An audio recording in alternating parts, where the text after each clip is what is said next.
ఈరోజు వచ్చేసి మనం మా ఊరి పోలేరమ్మకి కోడిని కోస్తున్నాం. అందుకే మార్నింగే లేచి రెడీ అవి పొంగల్ పెట్టుకొని టెంపుల్కి వచ్చేసాం.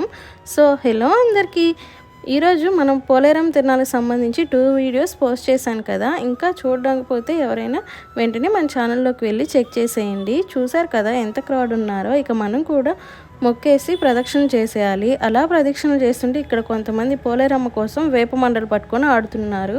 వీళ్ళని చూడగానే మనకు కూడా డివోషనల్ వైబ్రేషన్స్ వచ్చేస్తున్నాయి. ఇక దర్శనానికని అలా క్యూలోకి వెళ్తే ఆల్మోస్ట్ 1.5 hours ఈజీగా పట్టేసింది. ఫైనల్లీ మనం తెచ్చిన ప్రసాదాన్ని, పసుపు కుంకుమలని అమ్మవారికి చెల్లించేసాం. అదేంటో కానీ దర్శనం కోసం ఎంత వెయిట్ చేసినా ఆ అమ్మవారి మొహం చూడగానే పడిన కష్టం అంతా మర్చిపోతాం. ఇక దర్శనం అవగానే ఇక్కడే ప్రసాదాలు కూడా సేల్ చేస్తున్నారు.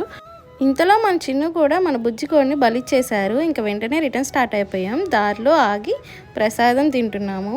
Thank you for watching.